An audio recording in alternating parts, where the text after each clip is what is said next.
उत्तराखंड में खराब मौसम फिर आया आड़े। अभी भी फंसे हैं 3,500 लोग। केदारनाथ में शवों को दी जा रही है सामूहिक मुखाग्नि।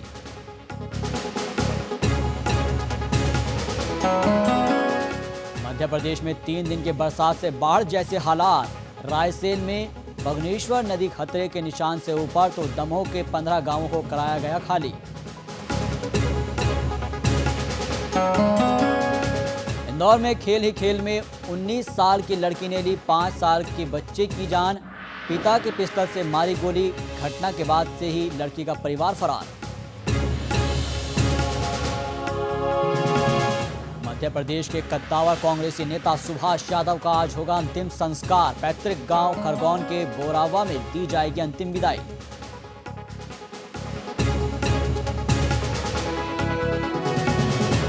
और आज से अमरनाथ यात्रा की शुरुआत। बाबा बर्फानी के दर्शन के लिए भोपाल से 500 यात्रियों का जत्था रवाना।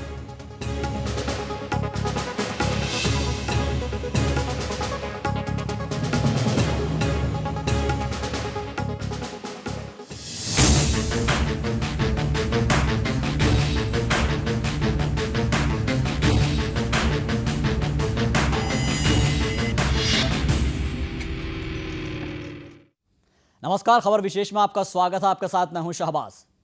मध्य प्रदेश में स्वास्थ्य सेवाओं पर करोड़ों रुपए खर्च होने के बावजूद भी सूबे की स्वास्थ्य सेवाएं वेंटिलेटर पर है। करोड़ों रुपए खर्च होने के बावजूद भी हालात बद से बदतर होते जा रहे हैं। सीएम शिवराज सिंह चौहान भले ही सूबे की जनता को सस्ता इलाज देने के लिए घोषणाओं पर घोषणा करते जा रहे हैं, लेकिन जमीनी हकीकत तो ये है कि अस्पतालों में दवाइयां तो दूर की बात, डॉक्टर तक उपलब्ध नहीं है। विकास के तमाम दावों के बीच आज भी सैकड़ों ऐसे गांव हैं जहां पर बेहतर इलाज के लिए स्वास्थ्य केंद्र तो है, लेकिन इलाज के लिए डॉक्टर्स नहीं हैं। कंपाउंडर्स के सहारे यहां पर रोज जिंदगियों को चंगा किए जाने की कोशिशें की जाती है, लेकिन जुगाड़ तो सिर्फ जुगाड़ ही होता है। जो चल जाए तो खैर है, वरना मौत तो नसीब होनी ही है। कुल मिलाकर सूबे में स्वास्थ्य सेवाओं की सूरत और सीरत दोनों ही बदहाल है और इन हालातों की कायापलट किए जाने के लिए कुछ जरूरी कदम उठाए गए हैं। जो कामयाब होंगे या नहीं, ये एक बड़ा सवाल है। फिलहाल विशेष में बात इसी मुद्दे पर।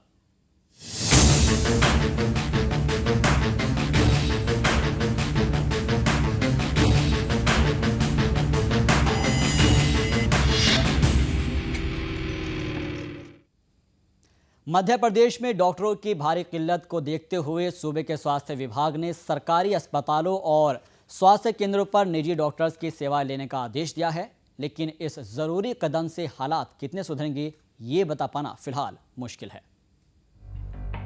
मध्य प्रदेश सरकार भले ही स्वास्थ्य सेवाओं को बेहतर करने का दावा कर रही हो, लेकिन हकीकत कुछ और ही है।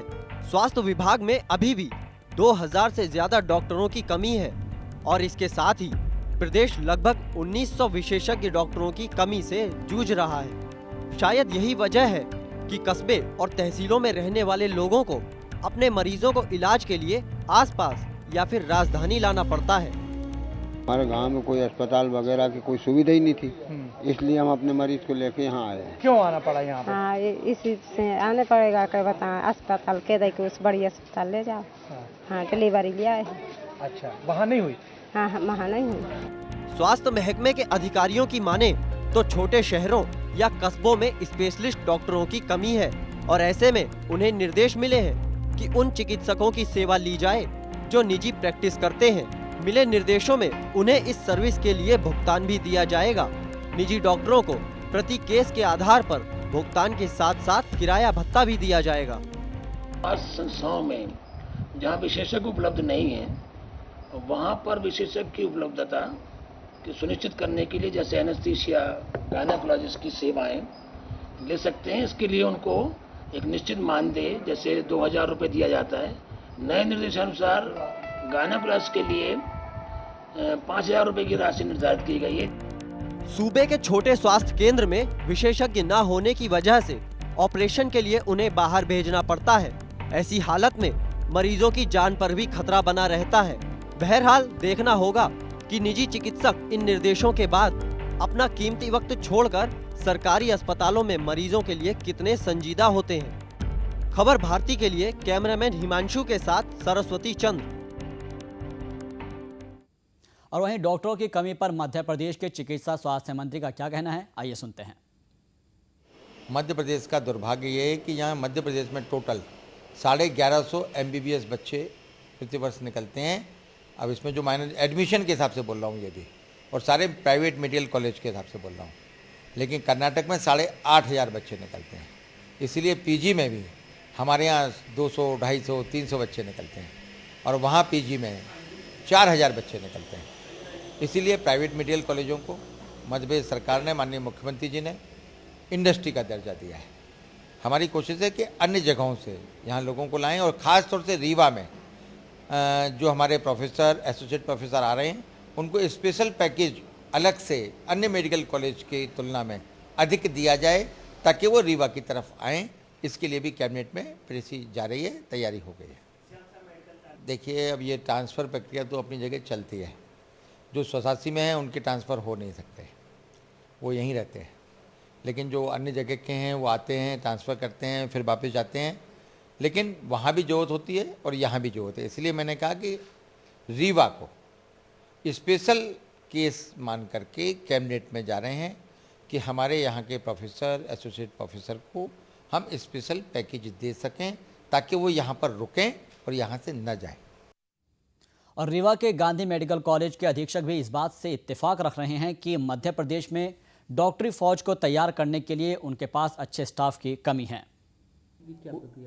विभागों में हमारे यहाँ भी जो सीनियर पोस्ट है उसमें करीब 60% जो है पोस्ट खाली हैं, जैसे प्रोफेसर, एसोसिएट प्रोफेसर्स और स्टाफ नर्स, सीनियर अधीक्षक, उप अधीक्षक, ये सब नर्सेस की भी पोस्ट खाली हैं, जिससे परेशानी होती है, क्योंकि ये प्रमोशन की पोस्ट होती हैं, शासन द्वारा भरा जाता है। रीवा में लोग आने के लिए तैयार नहीं होते, और जिसके कारण ये पोस्ट भरी नहीं जा पाती। इससे मरीजों को कितना नुकसान होता है? मरीजों को नुकसान तो इसलिए नहीं होता कि जूनियर डॉक्टर्स, लेक्चरर और रीडर जो हैं वो उनका ट्रीटमेंट होता है। ये पठन पाठन के लिए जो है उसमें दिक्कत पड़ती है, क्योंकि ये जो प्रोफेसर्स हैं वो नॉन क्लिनिकल साइट्स के हैं, जहाँ पर पढ़ाई केवल की जाती है, स्टूडेंटों को पढ़ाई की शिक्षा दी जाती है, वहाँ मरीजों का पर नहीं होता। मरीजों वाले जो डॉक्टर्स हैं वो काफ़ी मात्रा में हमारे यहाँ हैं, उसमें मरीजों का सुविधा नहीं होती, लेकिन सीनियर फैकल्टी के द्वारा जो है हम स्टूडेंटों को अच्छी शिक्षा देने में कमी पड़ जाती है।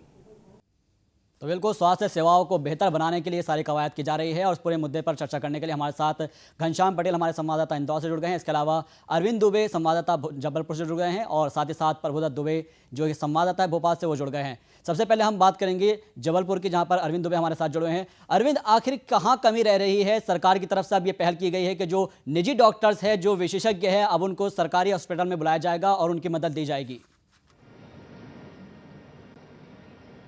पहले भी आदेश थे और इस तरह की मदद ली जाती रही है, लेकिन ये कमी को पूरा नहीं कर सकते हैं। सरकार के सामने सबसे बड़ी समस्या है कि आखिर उनके पास चिकित्सक क्यों नहीं आते हैं। जब चिकित्सकों से हम बात करते हैं तो उनका साफ तौर पर यही कहना होता है कि मध्य प्रदेश सरकार के द्वारा जो सैलरी दी जा रही है चिकित्सकों को वो बेहद कम है, और इतनी कम है कि उनकी डिग्री और उसके बाद उनका जो स्पेशलाइजेशन होता है उसका भी खर्च वो एक साल में नहीं निकाल पाते हैं। एक कंपैरिजन मैं आपको बताता हूं कि यूनिवर्सिटी ग्रांट कमीशन के अंतर्गत आने वाले पूरे देश के जितने भी विश्वविद्यालय हैं, वहां पर जो प्रोफेसर्स काम करते हैं उनकी सैलरी का काम ग्रांट कमीशन के द्वारा फिक्स किया जाता है, और साथ में उन्हें असिस्ट किया जाता है। 1 लाख रुपए से कम किसी भी प्रोफेसर को वहां पर सैलरी नहीं मिलती है। ठीक इससे उलट यदि हम किसी भी मेडिकल कॉलेज, हॉस्पिटल की हम बात कर लें, वहां पर सबसे छोटी पोस्ट होती है असिस्टेंट प्रोफेसर की। जैसे भी हम रीवा की बात सुन रहे थे, तो मध्य प्रदेश में भी 5 मेडिकल कॉलेज, हॉस्पिटल्स हैं, यहां पर सबसे छोटी पोस्ट है असिस्टेंट प्रोफेसर्स की, और यहां पर मध्य प्रदेश शासन इन असिस्टेंट प्रोफेसर्स को महज 40,000 रुपए हाथ पर दे रहा है। तो ऐसे में भला कौन डॉक्टर, कौन MBBS या कि जिसने स्पेशलाइजेशन किया होगा वो असिस्टेंट प्रोफेसर के तौर पर अपनी भर्ती यहां पर करवा पाएगा? क्योंकि उसके साथ के लोग यदि निजी प्रैक्टिस करना शुरू कर देते हैं तो उन 8 घंटों में वे कई हजार रुपए प्रतिदिन कमा लेते हैं, और उसके ऊपर 8 घंटों में प्रतिदिन कई हजार रुपए कमा सकते हैं। हमारे साथ प्रभुदत्त भी जुड़े हुए हैं, भोपाल का रुख करते हैं। प्रभुदत्त, जिस तरह से यहाँ पर बता रहे थे अरविंद दुबे भी के साफ तौर पर जो है कमी होती है डॉक्टर्स की, इसलिए भर्ती की जाती है, और इससे पहले भी आदेश जारी किए गए थे। आपसे पूरा समझना चाहेंगे कि किस तरह के आदेश जारी किए गए हैं। देखिए, जिस तरह से कल ये घोषणा हुई है उसमें ये कहा गया है कि प्रदेश के जो सरकारी हॉस्पिटल हैं उनमें चिकित्सकों की कमी हो जाती है। तो ये सामुदायिक केंद्र और स्वास्थ्य केंद्रों के लिए बात की जा रही है, जहां तक ये माना जा रहा है कि इसके पहले भी प्रवीण कृष्ण ने कहा था कि हमारे पास संसाधनों की कमी नहीं है, डॉक्टरों की कमी नहीं है और किसी भी प्रकार की कमी नहीं है, पैसे की कमी नहीं है। वहीं एनआरएचएम की एम गीता ने भी ये कहा था, जो यहाँ पर निर्देशक भी है उन्होंने कहा था, एम गीता ने कहा था कि हमारे पास कमी नहीं है पैसों की, संसाधनों की कमी नहीं है, लेकिन मन में जो इच्छा शक्ति होती है उसे ना करने की, वो सबसे बड़ी बात है यहाँ पर निकल के आती।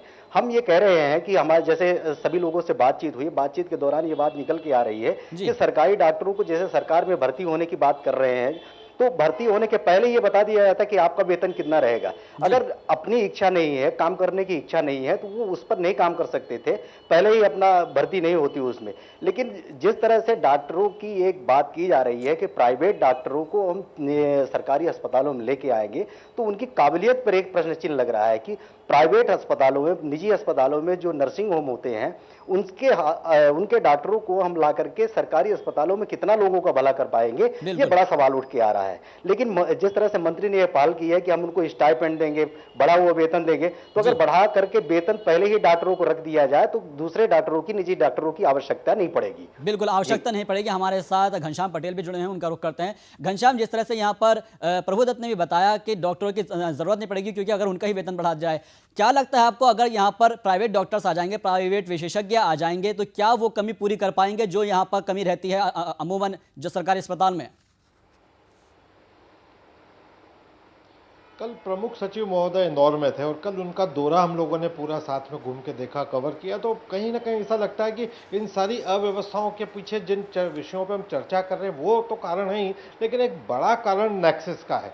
जो सरकारी अस्पतालों में डॉक्टर हैं वो सारे इंदौर के सबसे बड़े डॉक्टर्स हैं, किंतु वो सब ज़्यादातर समय अपनी निजी प्रैक्टिस में देते हैं। तो जो डॉक्टर निजी प्रैक्टिस कर रहा हो, कल उन्होंने खुद भी स्वीकार किया कि डॉक्टर 10 से 12 2 घंटे के लिए मात्र अस्पताल में होते हैं और उसके बाद वो जाते हैं और अपनी निजी प्रैक्टिस करते हैं। तो कहीं ना कहीं पीछे के बहुत बड़ा कारण है कि जो सरकारी डॉक्टर हैं वो निश्चित रूप से एक सैलरी जान करके उसके बाद उन्होंने ज्वाइन किया था। अब वो सैलरी के बावजूद भी अस्पतालों में काम ही नहीं करना चाहते। शायद इसी को ध्यान में रखते हुए कल शासन ने, जो यहाँ पीएस महोदय ने घोषणा की कि 5 और 6 जिले, 5 जिले पिछड़े और एक जो नक्सल प्रभावित जिला है, वहां पर डॉक्टर्स की सैलरी अब 1 से सवा लाख रुपया होगी और उनको 50 से 75 हजार रुपये अच्छा काम करने का इंसेंटिव भी दिया जाएगा। तो निश्चित रूप से ये शासन की तरफ से एक बहुत अच्छी पहल की जा रही है। कि तो एक पीछे का कारण यह भी है कि सरकारी डॉक्टर जब तक निजी प्रैक्टिस के लिए अलाउ रहेंगे तब तक सरकारी अस्पतालों की दशा कभी भी नहीं सुधरेगी। वो प्राइवेट डॉक्टर्स को बुला ले या किसी को भी बुला ले, बिल्कुल सरकारी अस्पतालों की दशा बिल्कुल नहीं सुधरेगी। हमारे साथ जबलपुर से जुड़े हुए हमारे संवाददाता अरविंद दुबे। अरविंद, आपसे जानना चाहेंगे, अगर सरकार ने ये स्कीम लागू कर दी है कि अब प्राइवेट जो विशेषज्ञ होंगे वो आएंगे यहाँ पर, तो क्या लगता है कि कितनी कारगर साबित हो पाएगी ये पूरी सुविधाएं? देखिए, मरीज के इलाज के लिए सबसे पहले जिम्मेदारी तय होती है। ये जिम्मेदारी तय करना जरूरी होगा।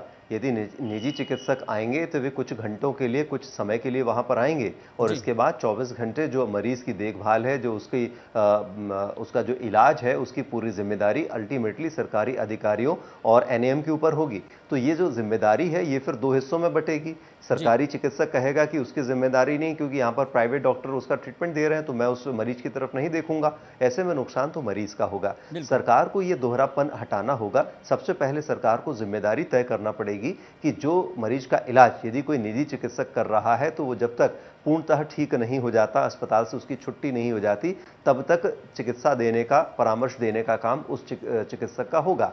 ये जिम्मेदारी तय करना बहुत जरूरी है, तभी इस व्यवस्था को सुधार पाएंगे। अन्यथा मरीज इस दोहरी व्यवस्था के बीच में फंस जाएगा, पर्याप्त इलाज नहीं मिल पाएगा और तमाम लापरवाहियां होंगी और हम और आप जाकर इस तरह की कवरेज करते रहेंगे और मध्य प्रदेश शासन एक बार फिर दोराहे पर आकर खड़ा हो जाएगा। बिल्कुल दोराहे पर आकर खड़ा हो जाएगा। प्रभुदत्त भी हमारे साथ जुड़े हुए हैं भोपाल से। प्रभुदत्त, आपसे जानना चाहेंगे कि जिस तरह से सरकार ने कहा कि गायनेकोलॉजिस्ट जो होंगे उनको 5,000 रुपए उनका वेतन बताया गया है कि 5,000 रुपए एक विजिट के होंगे। अगर सरकार को सपोज उन्होंने 10 ऑपरेशन कर देते हैं, वो तो जाहिर सी बात है कि 50,000 रुपए हो जाते हैं। अगर इतने ही पैसे खर्च किए जाने हैं तो सरकार फिर भर्ती प्रक्रिया क्यों नहीं लागू करती? देखिए, बिल्कुल मैं आपको फिर से वही बात कहना चाह रहा हूं कि प्रवीण के जो स्वास्थ्य सचिव हैं इस समय, उनने कहा कि प्रदेश में डॉक्टरों की कोई कमी नहीं है। 7,000 चिकित्सक हैं जो स्वास्थ्य केंद्र में हैं, मेडिकल कॉलेजों में अलग से डॉक्टर हैं, तो 7,000 डॉक्टर और 70,000 कर्मचारी स्वास्थ्य विभाग के हैं। लेकिन उन्होंने साफ तौर पे कहा था कि ना करने की जो इच्छा है डॉक्टरों की, उसे हमें बदलना पड़ेगा। तो उसे बदलने के लिए उन्हें बार बार यही बात दोहराई थी। इस समय वो मध्य प्रदेश के जांच के दौरे पर रहते हैं, पूरे जांच कर रहे हैं और उन्होंने कार्रवाई करनी शुरू भी कर दी है, डॉक्टरों को निलंबित किया है। उसके बावजूद मैं आपको एक बात बताना चाहूंगा कि स्वास्थ्य विभाग में जिस तरह से डॉक्टर हैं और मेडिकल कॉलेज के डॉक्टर निजी चिकित्सालयों में जाकर के सेवाएं दे रहे हैं और उन्हें उन पर रोक पाना सरकार के बस में नहीं है। सरकार ने उनके ऊपर लगाम लगाने की कोई कोशिश नहीं की। आज प्राइवेट डॉक्टर, अगर उसका सरकारी डॉक्टर के यहां से दूसरे हॉस्पिटल में ट्रांसफर कर दिया जाता तो लेकर के पैसे भर भर के आता है और मंत्रियों को देता है और उसका सीधा सीधा साफ कहना होता है कि हमारी प्रैक्टिस यहां पर चल रही है। तो सरकारी अस्पताल में जाकर के आम लोगों के बीच में अपनी इमेज बनाने के बाद यही डॉक्टर आकर के पैसे के लालच में निजी अस्पतालों में काम करते हैं और सरकारी अस्पतालों में इनका काम करने का मन नहीं लगता और ना ही बस होता है। तो इस तरह सबसे बड़ा सवाल यह होता है कि ले जाकर के इन डॉक्टरों पर एक पाबंदी लगाई जाए और पूरी तरह से मुस्तैदी से लगाई जाए। अगर डॉक्टर काम नहीं करना चाहता है तो उसे नहीं करने दिया, पहले से ही उसे बॉन्ड भरा लिया जाए। सरकार बॉन्ड भराती है, बॉन्ड भराने के बाद उनको एक सहूलियत दे देती है कि ले जाओ अपने पैसे जमा करो और बॉन्ड के आधार पर अपनी नौकरी छोड़ करके आप दूसरी जगह चले जाओ। तो इस तरह के जो एक हरकतें डॉक्टर कर रहे हैं और हमारा तो ये कहना है और ये यहाँ पर जो दिखाई भी पड़ता है कि सरकार भी उनके साथ में मिली रहती है। आज कहीं ना कहीं डॉक्टरों की जो इस मनमानी है उसके ऊपर लगाम लगाने की बेहद जरूरत है। आपके पास फिर से लौटेंगे प्रभुदत्त, और इसके साथ ही आपको बता दें कि जबलपुर से हमारे संवाददाता जुड़े हुए हैं अरविंद दुबे, उनके पास भी लौटेंगे, घनश्याम पटेल के भी पास लौटेंगे। फिलहाल आपको बता दें कि हम लगातार चर्चा कर रहे हैं कि किस तरह से यहाँ पर सरकार ने यह आदेश दिया है कि जो विशेषज्ञ होंगे वो अब जो है प्राइवेट डॉक्टर्स जो होंगे वो सरकारी अस्पताल में जाएंगे और जाकर वहां पर अपनी सेवाएं देंगे। फिलहाल एक छोटे से ब्रेक के लिए फौरन हाजिर होंगे।